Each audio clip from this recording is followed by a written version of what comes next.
दोस्तों, पूर्वांचल की सियासत में अपना दबदबा बनाने वाले मुख्तार अंसारी, जी हां, बाहुबली नेता मुख्तार अंसारी, जिन्होंने मऊ की सीट पर 1996 से लेकर 2017 तक लगातार अपना दबदबा बनाए रखा। यहां तक कि जो बड़ा बेटा है अब्बास अंसारी, वो भी उसी सीट से विधायक बनकर विधानसभा पहुंचा। उस सीट पर हाल कुछ ऐसा हो चला है कि कोई भी चुनाव लड़ने वाला बचा नहीं है अंसारी खानदान का। और खबर यह है दोस्तों कि इसी सीट पर, जी हां, इसी सीट पर जहां पर एक वक्त मुख्तार अंसारी की तूती बोला करती थी, उनके सबसे बड़े दुश्मन ब्रजेश सिंह के चुनाव लड़ने की संभावना जताई जा रही है। आखिरकार क्या नए समीकरण बन रहे हैं और किस तरह से पूरा अंसारी खानदान गायब है मऊ की उस सीट से, बताऊंगा आपको। नमस्कार, मेरा नाम हिमांशु मिश्रा है, आप देख रहे हैं 4PM न्यूज नेटवर्क। दोस्तों, मऊ की सदर सीट पर चुनाव होना है और यह चुनाव इसलिए होना है क्योंकि अब्बास अंसारी, जो कि मुख्तार अंसारी के बड़े बेटे हैं, वो जेल में हैं। आप जानते हैं कि हेट स्पीच मामले में अभी कुछ दिन पहले ही उनको 2 साल की सजा हुई थी और कानून ये कहता है कि जैसे ही किसी जनप्रतिनिधि को 2 साल की सजा होती है, उसकी जो सदस्यता होती है, विधानसभा की हो चाहे लोकसभा की हो या फिर राज्यसभा की, कहीं पर भी जो सदस्यता होगी वो रद्द हो जाएगी। ऐसे में अब्बास अंसारी की सदस्यता रद्द हो गई, वो सीट खाली हो गई। और उसके बाद कहा यह जा रहा था कि जो छोटा बेटा है मुख्तार अंसारी का, वो इस सीट पर चुनाव लड़ सकता है। लेकिन हाल ही में खबर यह भी आई कि उमर अंसारी को भी पुलिस उठा ले गई। वो मामला क्या था? वो मामला जाली हस्ताक्षर का था, जिसमें कहा यह गया कि मुख्तार अंसारी पर गैंगस्टर एक्ट के तहत जब कार्रवाई हुई तो उसकी कुछ संपत्तियां जब्त कर ली गईं। इन संपत्तियों को छुड़ाने के लिए उमर अंसारी ने जाली दस्तखत अपनी मां और मुख्तार अंसारी की बेगम अफसा अंसारी के किए। जो दस्तावेज थे उसमें जब मिलान किया गया तो हस्ताक्षर अलग अलग पाए गए। इसी मामले में उमर अंसारी फंस गए और वो अब जेल में मौजूद हैं। यानी कि मुख्तार के दोनों बेटे अब्बास अंसारी और उमर अंसारी दोनों ही जेल की हवा खा रहे। तीसरा शख्स जो चुनाव लड़ सकता था वो है मुख्तार अंसारी की पत्नी बेगम अफसा अंसारी, वो भी गायब है। वो अंडरग्राउंड हो गई हैं, कहीं उनका अता पता नहीं चल रहा है। पुलिस उनकी तलाश में लगातार खोजबीन कर रही है, तलाशी कर रही है, लेकिन उनका कोई अता पता नहीं है। 50,000 रुपए का इनाम उनके ऊपर घोषित है। अब क्योंकि वो सामने तो आ नहीं सकती थी, इसीलिए उमर अंसारी के जरिए उन्होंने वो दस्तावेज भिजवाए, ऐसा उनके जो वकील हैं उन्होंने कहा। लेकिन जाली हस्ताक्षर मामले में उमर फंस गए, वो भी जेल चले गए। अब ना उमर बचे, ना ही अब्बास बचे और ना ही बेगम अफसा बची, और मुख्तार तो पहले से ही इस दुनिया में नहीं है। ऐसे में सवाल यह उठ रहा है कि पूरा का पूरा अंसारी खानदान गायब है और मऊ में चुनाव होना है उस सीट पर जहां दशकों तक मुख्तार अंसारी ने अपना दबदबा कायम रखा। हालांकि भारतीय जनता पार्टी के लिए इस सीट पर कुछ भी नहीं है। मैं भी आपको आंकड़े बताऊंगा कि आखिरकार भारतीय जनता पार्टी ने साम दाम दंड भेद किस तरह से रणनीति अपनाई, लेकिन उस सीट को जीत नहीं सके।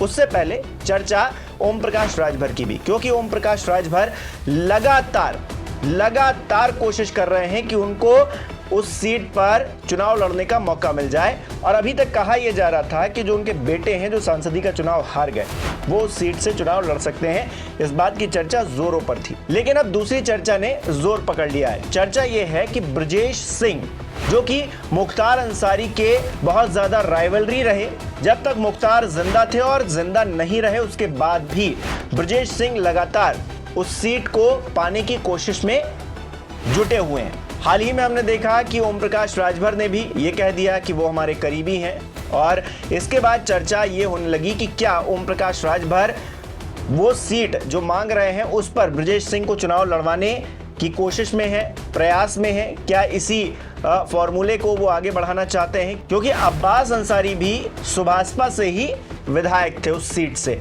अब ऐसे में क्या उनकी जगह उनके पिता के सबसे बड़े दुश्मन ब्रजेश सिंह को ओम प्रकाश राजभर टिकट देकर उस सीट से चुनाव लड़वाने जा रहे हैं? अपने आप में ये नया समीकरण बनता हुआ दिखाई दे रहा है। उत्तर प्रदेश में मैं भारतीय जनता पार्टी की अगर बात कर रहा था उस सीट को लेकर, तो क्या है जरा देखिए। मऊ सीट पर बीजेपी कभी जीत नहीं सकी है, जबकि ठाकुर से लेकर मुस्लिम और ओबीसी दांव तक उसने चले हैं। मुस्लिम बाहुल सीट होने के चलते 1991 में बीजेपी ने मुख्तार अब्बास नकवी को उतारा, लेकिन वो जीत दर्ज नहीं कर सके। सीपीआई के इम्तियाज अहमद ने बहुत मामूली वोटों से जीत दर्ज की थी। उसके बाद 1996 में मुख्तार अंसारी ने मऊ को अपनी कर्मभूमि बना लिया। बसपा के टिकट पर उन्होंने चुनाव जीता और विधानसभा पहुंच गए। मुख्तार अंसारी बसपा से दो बार निर्दलीय और एक बार अपनी कौमी एकता दल से विधायक रहे। 2022 में मुख्तार अंसारी की जगह अब्बास अंसारी चुनाव लड़ा और सुभाषपा से विधायक बन गया। हालांकि जीत के बाद एक हेट स्पीच मामले में 2 साल की सजा मिलने की वजह से सदस्यता चली गई। ऐसे में इस सीट पर होने वाले उपचुनाव को लेकर जोर आजमाइश चल रही है। बीजेपी ने यहां कई प्रयोग किए लेकिन सफल नहीं हुई। राम मंदिर का माहौल रहा हो या फिर मोदी राज, बीजेपी का जादू मऊ विधानसभा सीट पर नहीं चला। सपा के लिए यह सीट काफी मुफीद इसलिए मानी जा रही है क्योंकि अंसारी परिवार उनके साथ है और मुस्लिम वोटों का समीकरण भी उनके पक्ष में है। अब समाजवादी पार्टी के लिए ये सीट मुफीद कैसे है, क्योंकि आप जानते हैं मुख्तार अंसारी इस दुनिया में नहीं है। उनके जो 2 बेटे हैं वो अब जेल जा चुके हैं। जो बेगम है वो भी फरार है, उन पर 50,000 रुपये का इनाम है। आज नहीं तो कल उनकी गिरफ्तारी हो जाएगी, वो पकड़ी जाएंगी तो वो भी जेल की हवा खा सकती हैं। लेकिन जो मुख्तार अंसारी के भाई हैं अफजाल अंसारी, वो समाजवादी पार्टी में है। गाजीपुर से सांसद हैं अफजाल अंसारी और ऐसे में अफजाल अंसारी या फिर उनके समर्थित कोई नेता समाजवादी पार्टी की तरफ से उस सीट पर चुनाव लड़ सकता है। इस बात की संभावना जताई जा रही है क्योंकि कांग्रेस पार्टी हो या फिर बहुजन समाज पार्टी, मायावती जी का दल हो, कोई भी उस सीट पर फाइट नहीं कर रहा है। ऐसे में समाजवादी पार्टी एक तरफ होगी और दूसरी तरफ या तो भारतीय जनता पार्टी का कोई कैंडिडेट होगा या फिर एनडीए का कोई कैंडिडेट होगा। ओम प्रकाश राजभर की पार्टी से कोई कैंडिडेट हो सकता है जो सीट पर चुनाव लड़ेगा। तो सीधी टक्कर 2 दलों के बीच में होने वाली है मऊ की इस सीट पर। और कहा यह जा रहा है कि ब्रजेश सिंह एक तरफ होंगे और दूसरी तरफ कौन होगा समाजवादी पार्टी की तरफ से ये फिलहाल क्लियर नहीं है, लेकिन होने को कुछ भी हो सकता है दोस्तों। ये समीकरण चुनावी पंडित बता रहे हैं। अब चुनावी पंडित सही भी हो सकते हैं, गलत भी हो सकते हैं। आपको क्या लग रहा है कि क्या ब्रजेश सिंह इस सीट पर चुनाव लड़ने वाले हैं जिस पर दशकों तक उनके सबसे बड़े दुश्मन रहे मुख्तार अंसारी का दबदबा रहा? जो अंसारी परिवार है उसने अपना भौकाल उस सीट पर कायम रखा। क्या अब ब्रजेश सिंह का नंबर आ गया है जब उस सीट पर वो अपना दबदबा कायम रखेंगे, या फिर कोई और होगा जो मुख्तार कि इस पारंपरिक सीट पर अपना दबदबा, अपना वर्चस्व कायम करेगा आकर? आपको क्या लग रहा है कमेंट करके हमें जरूर बताइए। इस वीडियो को लाइक कीजिए, शेयर कीजिए और हमारे चैनल को सब्सक्राइब नहीं किया है तो वो भी कीजिए। बहुत बहुत धन्यवाद।